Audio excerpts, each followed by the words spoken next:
edit that so it tapers off a lot sooner. Anyway, how's it going? Welcome back to The Rundown with me, Dan Mexican. And there is a fight! I was going to bang the desk, but my camera will fall because it's a piece of shit tripod. It's not even a tripod. I wish I could show you it, but it's so bad. The picture when you're buying it, you're like, oh, that looks really deep. It's flimsy and terrible. Anyway, fight this weekend, UFC Lincoln. Lincoln, Nebraska? Is that where Lincoln is? I don't know, I just guessed it. Hold on, where's Lincoln? Lincoln. Lincoln, America. Nebraska! No way! Osmosis from watching so much American shit. Because, let's be honest, Irish TV is fucking terrible. Right, so I'm going to break down the card real quick. As best I can. I know pretty much nearly every video I've ever done is all me saying, oh yeah, it's going to be real quick. And it's not.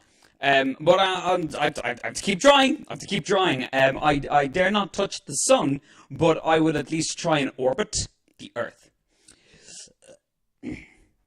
Yeah, look, before I get into this, just let me make very clear. Oh yeah, me on the socials, you can catch me all here. Like and subscribe and all that stuff, and join me and follow me and all that shit. And I do everything myself. I do photos and videos and all random shit, and it's all done by me. Because I have no one else. What's that Hulk theme tune? Oh, I can't remember, but it's sad Hulk music. This fight card's good. I don't necessarily know a lot of these people deeply enough in their fight career to give a real heavy fucking breakdown of each individual person, a real thorough fleshing out of their skills and where each one might land up as the or how they might land up as the victor. So a lot of them just going to brush over. Let's just be honest. I don't think most of you know that much about them either. There's too many fighters.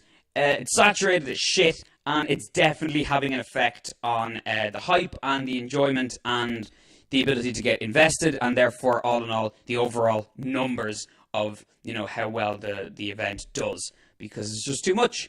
And you can't get psyched enough for them. And it's like, when you're finished talking about one fight that happened, then you get ready in the news. You can't really talk about the fight that just happened on the Saturday. You better get that done by the Monday or the Tuesday, because, there's a new fight coming you got to talk about this week.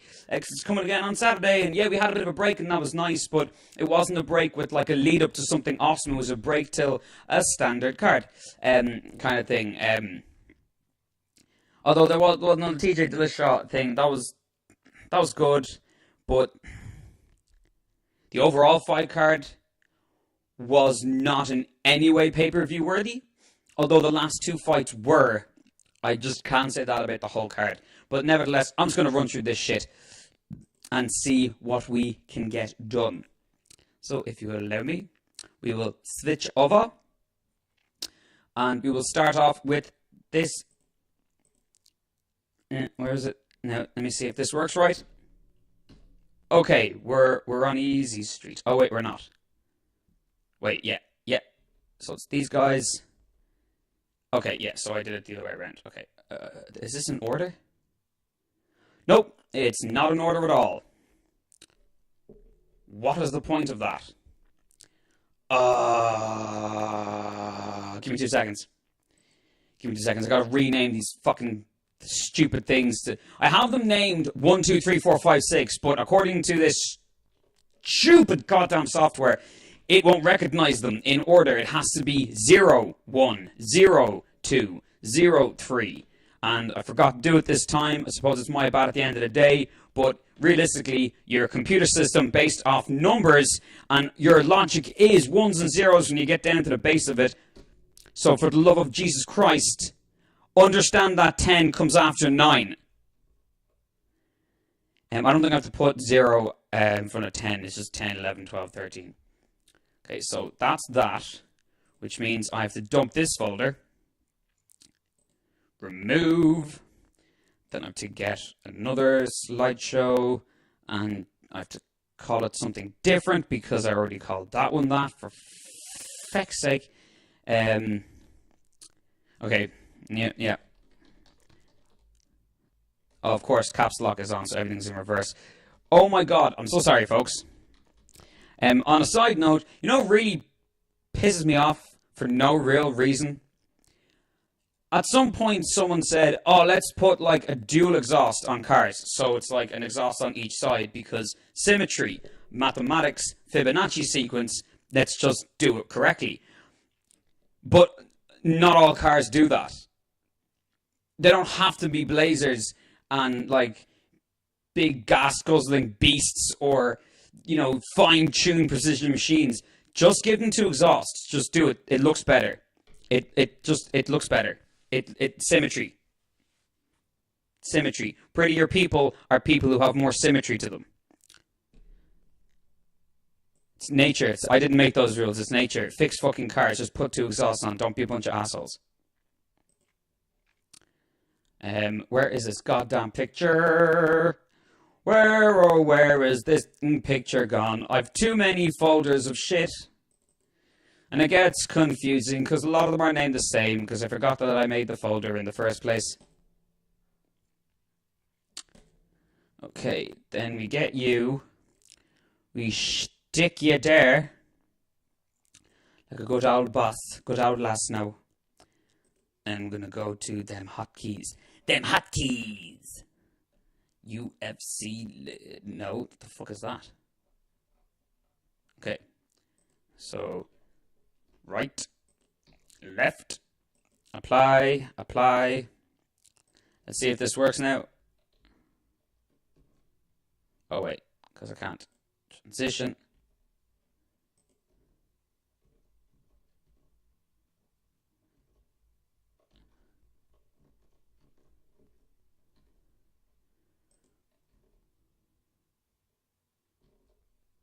Why is this freezing?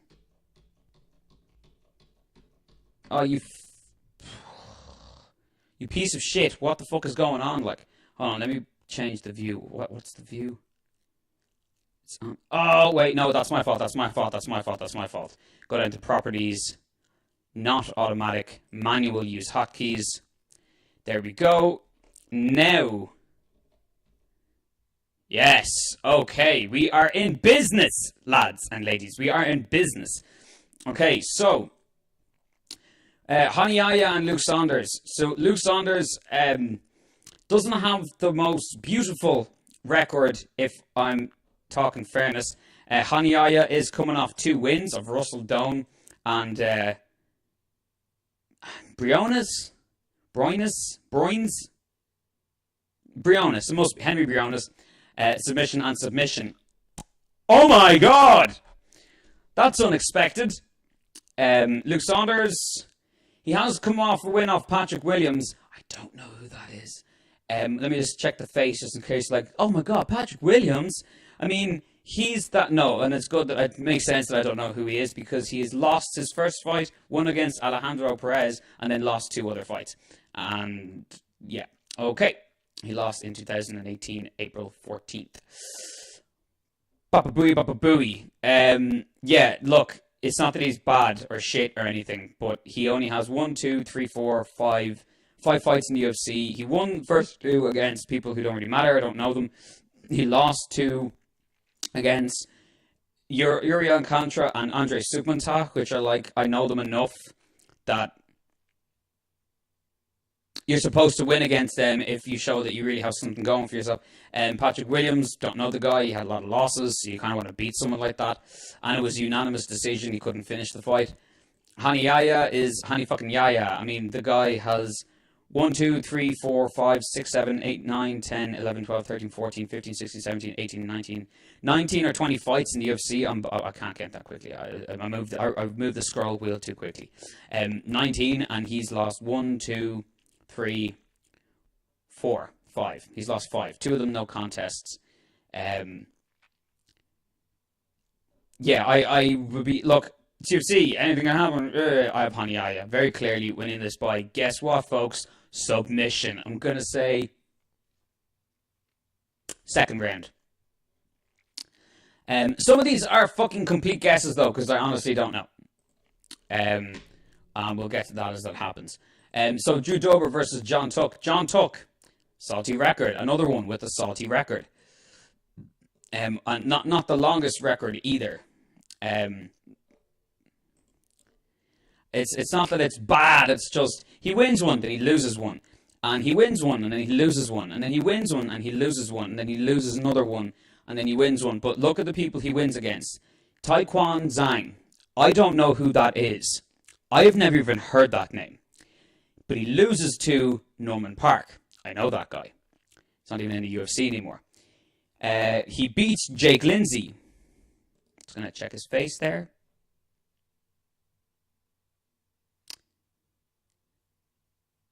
No, I have never seen that guy before in my life. He might have been on Tough. I'm not sure. He won against him, but he loses to Kevin Lee. Now, Kevin Lee's Kevin fucking Lee, but still. Notice the trend here. Tai Huan Bang he beats. Okay. But he loses to Josh Emmett. And he loses again to Damian Brown.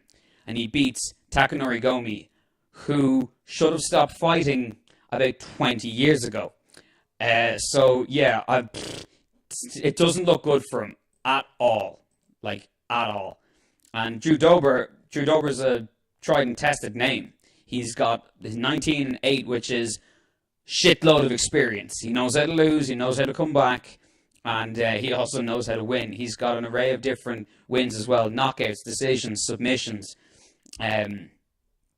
Beats Jamie Varner. Loses to Efrain Escudero. Beats Scott Holtzman. Beats Jason Gonzalez. Jesus. He loses to Aubin Mercer by submission in the second round, but like Olivier Aubin Mercer is a pretty fucking tough customer. Might have been a bit. That was one of those. He's one of those fighters as well where when Aubin Mercer was fighting people and he was destroying, he was like, "Oh, you're actually that bit better than these people. So let's give you a newer, bigger challenge." And Drew Dober was just one of those names at the time.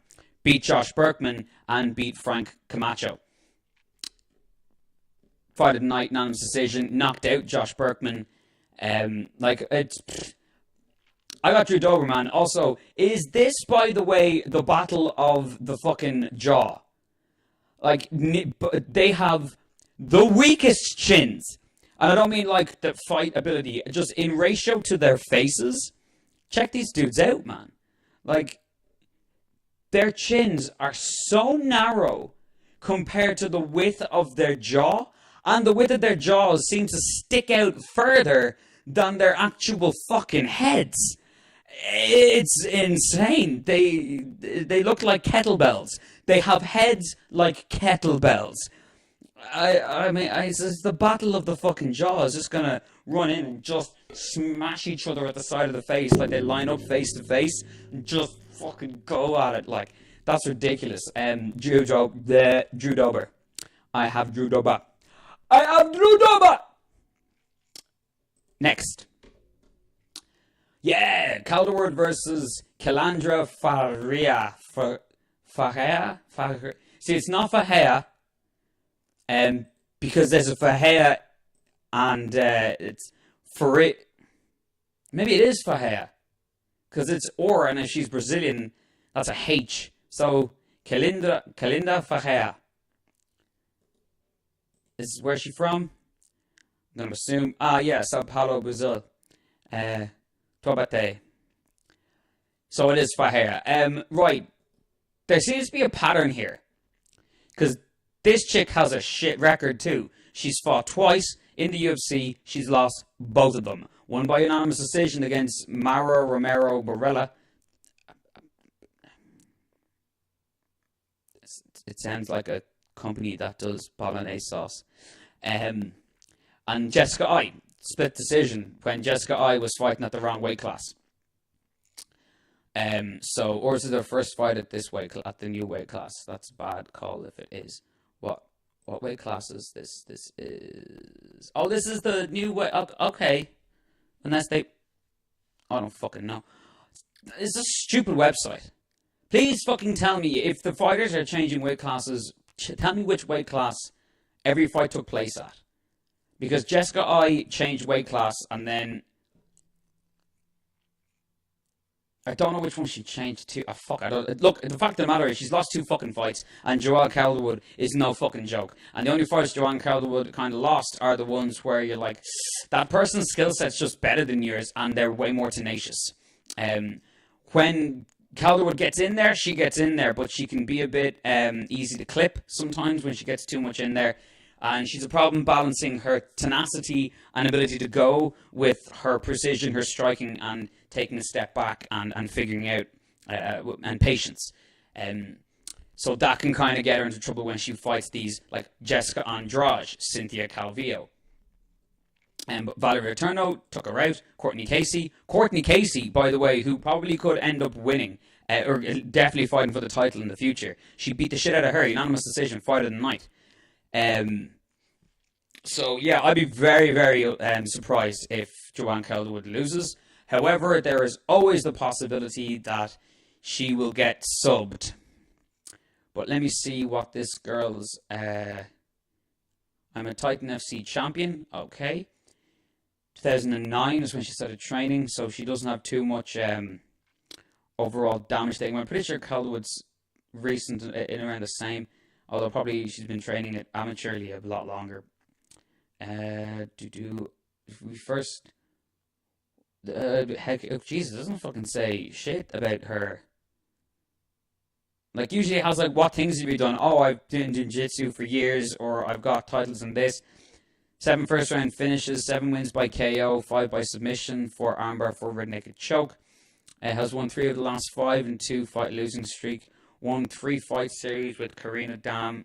Has faced Claudia Gadelha, Caroline Kowalkiewicz, and Jessica Aguilar, who she was obviously all beaten by because they went on to have careers, pretty dominant careers in, not so much Jessica Aguilar, but whatever, in UFC.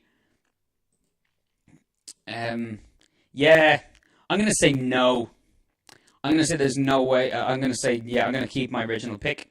Joanne Calderwood wins by probably a decision, unanimous decision. I'm going to say unanimous decision. She could get a knockout, she could get a nice knockout, but TKO, but I'm going to say unanimous decision. A lot of times the female fights, it tends to go to unanimous decision. Right, next on the chopping block, we have It Doesn't Matter, because Mickey Gall is going to fucking destroy them. It's not a hype train, it's not a whatever. They did that guy wrong by putting him this low in the card. He's a lot better. He beat Sage Norcutt, who was way further up on a fucking card last time. He's been put down to the bottom, like, which is really shitty. It's like, hey, you're opening up the Fight Pass prelims. And what's the difference between these two prelims? Okay, early Fight Pass prelims, and then the BT Sport and UFC Fight Pass prelims. And he's opening them up, which is like, that's not fair. He's better than that. He's a better fighter, and he's a bigger name, and has beaten higher people than most of the next few fights in front of him. In fact, you're going to have to get to Ellenberger and Barberina. If you take the fact that Moraga is a known name out of the picture, Mickey Gall is known more and has done more in his time than most of these people have to. It's just weird. It's just weird that he's so low down. I don't understand. It's weird. But I have Mickey Gall by so many things. How bad is this dude? What's his deal? If he's no ground game, then I say Mickey Gall submits him. 40% takedown defense. That's not good. Grappling total blah blah blah submission. He loses, but lost by submission, lost by TKO. Jesus, this guy's got a fucking terrible record. It's not even a challenge. That's upsetting. So it's not like you can get a win off it and go, yeah, it's just, they're just feeding him random people for no reason. Oh, keep beating them, Mickey. Keep beating them. Geez, he's lost a lot by submission. He's lost 3 by submission. Sorry, 2 by submission. Yeah, Mickey Gall's pretty decent sub. Although he might want to try. He really can win by whatever way he wants. Let's just be honest. But for safety's bet, I'm going to say he hurts him and then submits him in the... What's this guy most known for? Going for decisions, KO in the second. That's what he got, sorry. That was his win. Submission in the third round, unanimous decision. He got KO'd in the first round, submission in the second round by Nico Price. I'm not sure how hard Mickey Gall really hits, so I'm going to say submission in the third round. Andrew Sanchez versus Marcus Perez. This is one of those fights that neither of them are good enough to get a clear winner, and neither of them are shit enough for a clear winner. It can really go either way, but I picked Marcus Perez.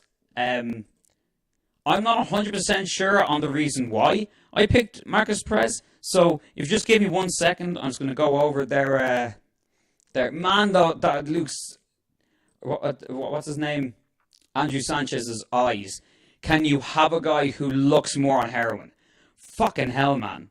Like, his eyes are literally, I'm an artist, and I want to draw the eyes for a panel, and I want those eyes to look like that person is fucking out of it on more than one serious, probably not a good job to ever even try it kind of drug. I would just use his eyes. I would just use his eyes. I mean, no offense to the dude, but Jesus. Lazy eyelids. The laziest eyelids. Yeah, he's on 2 losses, and Marcus Perez is off a win. Marcus Perez has only 1 loss in the UFC, but he only has 2 fights. There's a reason why I picked him, though, when I was going through the stuff. I think it's he has more ways to win, whereas Sanchez is kind of just he's a striker. He's very, very hard to put away. Like, really hard to put away. Unless you, like, brawling and stuff like that. Like, he got KO'd by Anthony Smith, but Anthony Smith's an underrated fucking dude with a piston of an arm. Ryan James. Who the fuck is Ryan James? Oh, that awkward motherfucker. Yeah. Yeah, his angles and shit are so fucking weird. Yeah, this is hard. I can't remember why I picked Perez, but I just think Perez has more ways to win. If you look at his other records here, Jiu-Jitsu brown belt and black belt in Muay Thai. He holds wins over UFC veterans Paulo Thiago and Ilmar Alcantara. 3 wins by KO, 4 by submission, arm triangle, 2. Like, that's a lot of different variation. Whereas Andrew Sanchez, you see, he's gone as well. I don't know why I fucking picked it. Look, I think I just flipped a fucking coin because I'm not really sure. And once again, I don't know them enough. So there you go, fucking Marcus Perez. Fuck off. These are the prelims, folks. Most people don't even do these, but I do it for you. Like, I have to individually, like, do every photo. That doesn't come like that, and it's not easy. It's not just like, oh, just paint it green. No, you have to get real intricate into, like, zooming in and highlighting and magic brushing these particular sections so you can copy the pieces you want and the pieces you don't want, and bleh. But yeah, I do it for you, and I'm happy to do it. But it also means that sometimes when I'm picking the fights, I don't fucking know who these people are well enough to give a proper call. I'm just a dude, man. Yeah, so Uriel Contra versus Corey Sangan. I literally, did I guess this one as well? Or did I just put it down to the fact that Corey Sangan is young and he has started a very well-rounded career at the right age, at the right time of the changeover in MMA, whereas Uriel Contra, although he's a vet of an old-school style. He came off a win of Joe Soto, but Joe Soto's not the top tier that I thought he was. Yeah, I think that this might be one of those, oh crap, who's this guy? So I've got Corey Sandin just for that reason. Then we have Warley Alves versus James Krause. where's the if I'm right about this. Okay, yeah, so this was a bit more difficult to call, but I used whatever logic that I could to make a fair enough assumption, because they're very even, and it literally came down to momentum. So I have a lot of thought into people who lose, who they lose to, when in their career they lose, and then how their career goes from there. To start your UFC career and lose to your first fight is Donald Cerrone. Your second fight is Ricardo Lamas. I think that's okay to lose to both of those people. It's a lot to ask right out the gate. Beats Sam Stout, lost to Bobby Green, beats Jamie Varner, loses to Jorge Masvidal. Fine. Valmir Lazaro, I don't know who that guy is, but it was a split decision. So that could have gone either way. I've seen fights where, I mean, you've watched UFC, you've seen fights where this person blatantly won and the other person got a unanimous decision. You're like, don't think the people judging that sport watch fighting? Were they perhaps judging a sandwich they ate? Beats Dan Cruikshanks, beats Shane Campbell, beats Tom Galecchio, beats Alex White. Rory Alves has had wins over Alan Jouban, wins over Nordine Taleb, wins over Colby Covington, lost to Brian Barberena, lost to Kamaru Usman, wins against Salim Tourouri, wins against Sultan Ali, and like, let's just be honest, Colby Covington's gotten better. Please, people, stop naming a child after a steak. Until the name of the steak changes, stop it. Yeah, so I picked Krause because, like, he's got more momentum. Oh, Jesus. He's got more momentum, and yeah, Talib Rory Alves is on 2-fight win streak. James Krause is on a 4-fight win streak. And it's fair to say that I don't know who Sultan Aliyev is, and I don't know who Salim Tourouri is either. But I know who Dan Cruikshank is, I know enough of Shane Campbell, I know Tom Galecchio, and I know Alex White.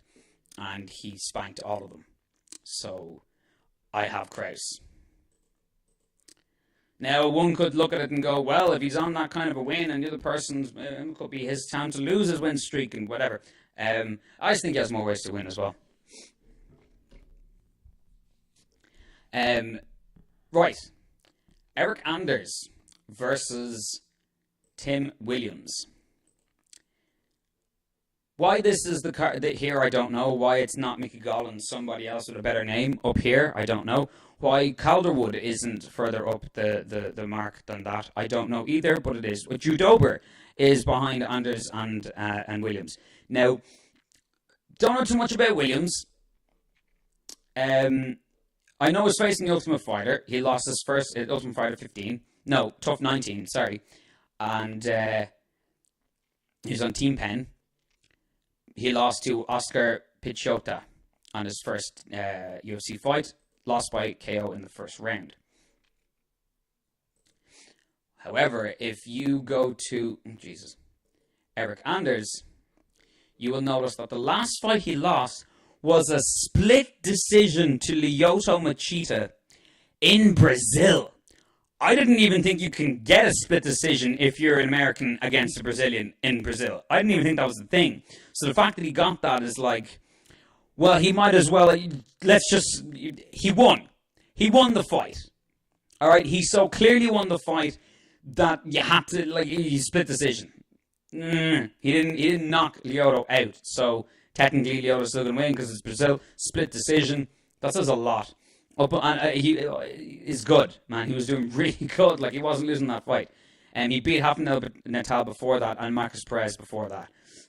Marcus Perez first, he beat Rafael Natal first, then he beat Marcus Perez, then he basically beat Lyoto Machida, or at least was at an impasse. So yeah, that's not a guy to be fucking trifled with. That's also not a guy you can just go, oh, he's got his athleticism from being an NFL guy. I think he was in the NFL. Um, I'm not good with this shit, so bear with me. Uh,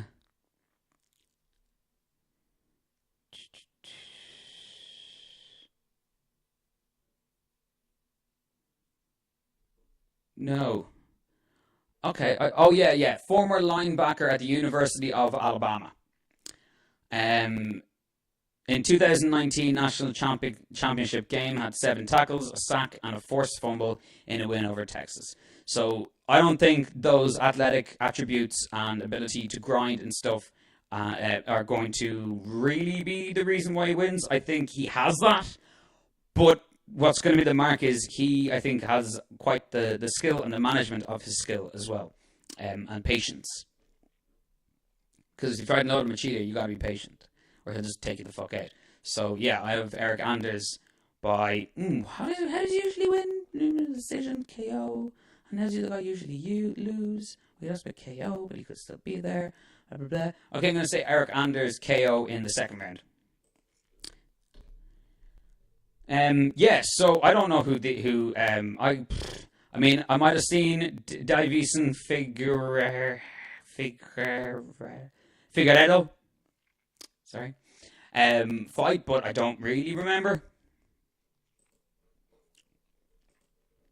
Davison Figueroa, Justin Morales, Jared Brooks, Maru Beltran. Jared Brooks isn't bad. Justin Morales is okay. KO's decision. John Moraga is... He's no slouch, man. He is no slouch. His wins are like Magomed Bibliatov and Wilson Reis. He knocked out Magomed Bibliatov in the first round and won a decision win against Wilson Hayes. Yeah, like he's just got a better record. I don't think Davison is there yet. I mean, obviously he could win. He can get the knockout and blah. He's got a lot of power for that weight class. He'll probably get. Oh wait, Lineker went up, so he won't have to fight Lineker. Ooh, that's a scary thought. He might be able to make his way through if he beats John Moraga. But I fucking doubt he's gonna beat him. Whoa. Wait, why do I have him picked? I didn't want to pick him. I wanted to pick John Moraga. Okay, apparently I picked the other guy, or clearly did the Photoshop thing incorrectly, but whatever. I'm still going for John Moraga, so yeah, just because the picture's there, it doesn't matter. But if Figueroa is going to win, it'll be some kind of flash knockout early in the fight. Yeah,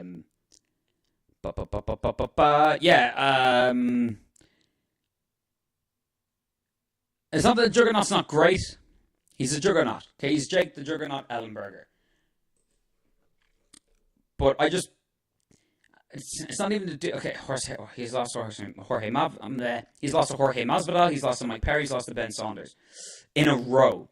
KO, KO, and KO. And he's against a dude who's a powerful wrestler dude. No, sorry, not a wrestler dude. Sorry, my apologies. I'm thinking of there's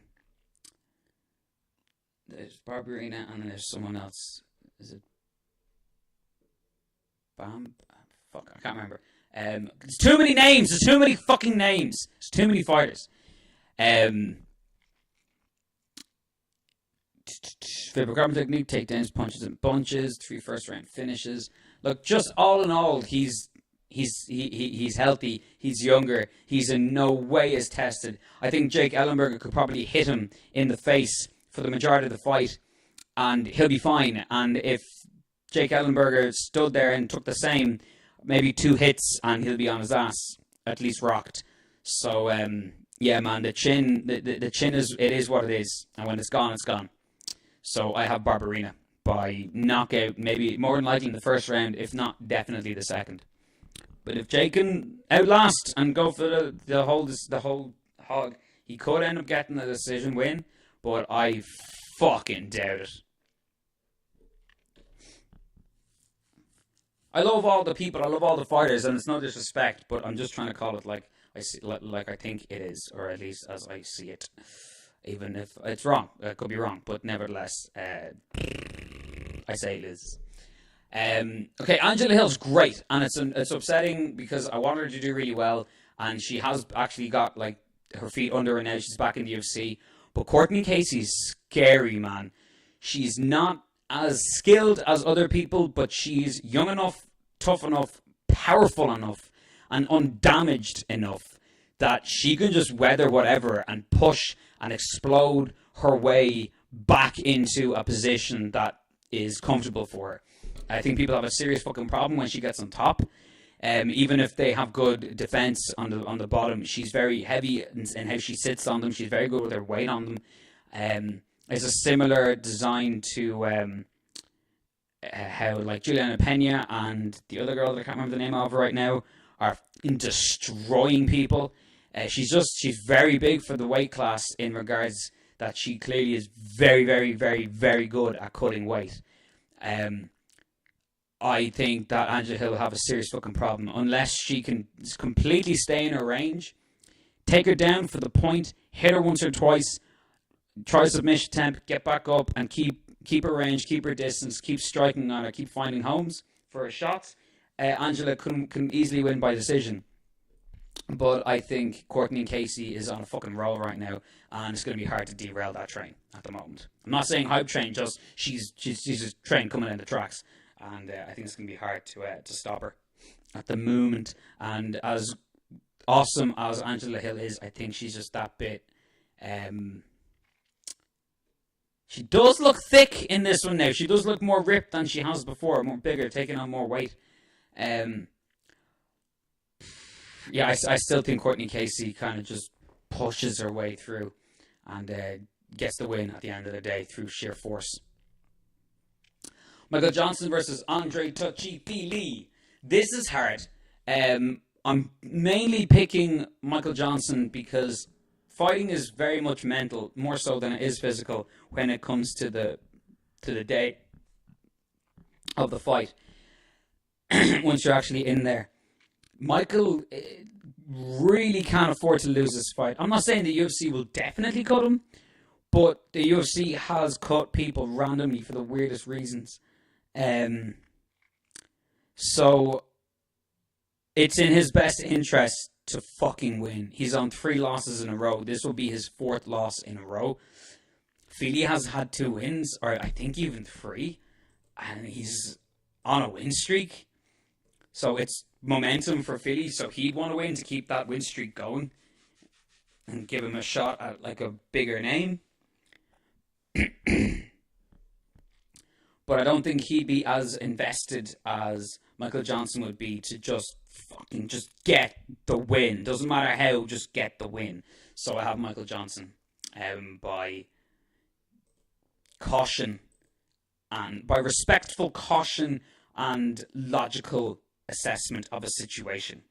That's how I have him winning. And then finally, the main event, which might be one of the most obvious fights on the card. James Vick versus Justin Gaethje. Whoa, double neck. Hello. Fucking hell. I don't even have that neck. I don't like that. I'm gonna cut through my fucking face here. My neck makes it look weird. Sorry, I'm having a conversation in my head aloud. Gaethje's fucked, man.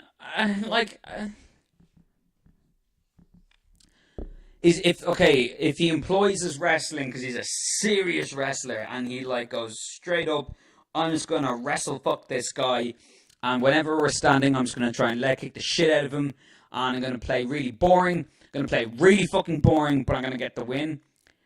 Yeah, man, I don't know if Vick has fought that level of fucking, pedigreed competitor that he really will have much of an answer for it. However, the odds of that game plan being implemented by Justin Gaethje from the first bell to the final bell are really, really, really, really slim. The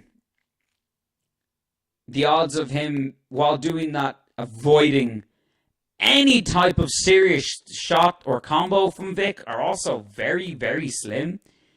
Man, his chin is so fucked. It is so goddamn banjaxed. Even he knows it, and that's why he said, I'm going to go back to maybe trying to get my wrestling a bit more. I don't know, man. I don't know, but I don't know what his future is going to be. I don't know what his worth is or anything at this point. If he loses to James Vick, it's going to be almost nada. He's just a freak show fight by that point. If he wins against James Vick, all right, we've seen a new turn in him to like be more cerebrally capable and aware on the actual fight day and in the middle of the moment. But as soon as I heard this fight matchup, I was like, ugh, I have Vick by Gaethje's fucked. You know, his chin is just so banjaxed, man. His body's so banjaxed. The way he covers up and does that stuff as well, it's in a very visual way that judges. He doesn't look like he's wearing those shots well or he's taking them. You know, it looks like they're really hurting him. Whether they are or they aren't is irrelevant. That's what it looks like. And judges aren't exactly the pièce de résistance of MMA logic and understanding. So, yeah, I have him. I have Vick by knockout in the third round or TKO in the fourth. TKO in the third or fourth. It could be either. If Gaethje wins, it's by unanimous decision due to leg kicks and well-timed takedowns and stuff. But even if he takes him down, Vick is a long dude, and he could easily, in the middle of before control is made, die for a submission or something. So it's tricky. He mightn't win by KO, TKO. Although the ref could just come in and stop. Like, I don't think he'll probably really drop or end him maybe, but the referee might come in and stop him. I'm not 100% sure because I can't predict the future. Yeah, I'm not sure how exactly he's going to win because I believe he could win either by submission or knockout. I'm not going to say submission. I'm going to say TKO in the third round. Might see something happen in the second, near the end of the second, and go, ooh. But I think maybe the third. All right. Let's get rid of that and go back. Okay, so that is that. That's a long card. That's like 13 fights. That's a lot of fights. They have to stop that. Like, if they're gonna have a fight every single Saturday, without fail, and maybe more because they're gonna be on ESPN now. Please have less fights on those cards. Make those pay-per-views. Make the big ones pay-per-views. Fill it. So the people we sort of know the names of and we're like, oh, I know that could be a good fight. They're the early prelims. And then people are like, oh, these fighters are good. These are good matchups. Oh, I can't wait for them to see who's going to move up the ranks depending on who fucking wins. This is good. This is in a bit of a higher echelon now. That's the prelims. And then the main card, it's unbelievable fight. Unbelievable fight. Unbelievable fight. Unbelievable fight. Oh my God, Titanic fight. That's the way it should be for them. And then for these mid fights, these fight nights and everything, dude, make it 6, make it 8 if you need to. Just, there's too much. There's way too much. It's stopping me from caring as much. It's making it hard. It's not stopping. It's making it harder for me to care as much for everyone and every fight as I could when there was less fighters and less overall fights. So, Like, MMA isn't the only thing that exists. I like other things as well. I do other things as well. So, I also have, like, a life, too. And I can't, like, I'm not getting paid with access and ability to get all this news and interview all these people and stuff. So if that's not the shtick of my channel or my love for getting involved into MMA more than just watching the fights, it's breaking them down. It's getting hype for the card. It's getting hype for the fighters, and it's difficult. It's difficult to do. But doesn't mean I'm not going to watch all of them. It doesn't mean I'm going to say to people that I'll go out and then I'll probably leave for about 1 so I can make it definitely for the main event and still end up sneaking out at about 11 or whatever. So I come at the end of the early prelims and some shit.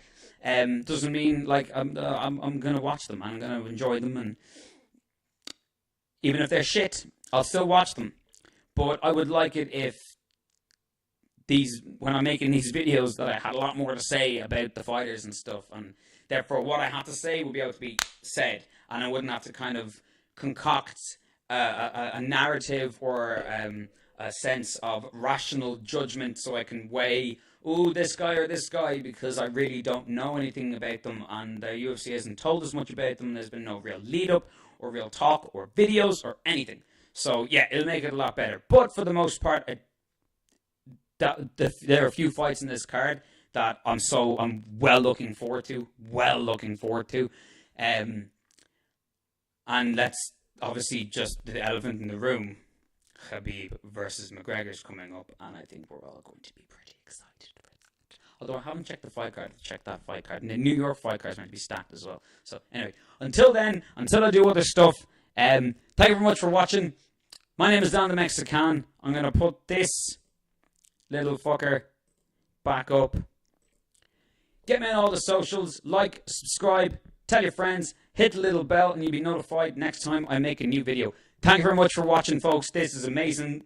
I love doing this. I do it for you. It means everything to me, even if there's one person watching. So bless you all, except I don't really believe in any religion. But nevertheless, it's a vernacular that I grew up with on a Catholic fucking island, apparently. But whatever. Take it easy, folks. Peace. Oh, I've been down the Mexican. This is the rundown for Aztec Emerald.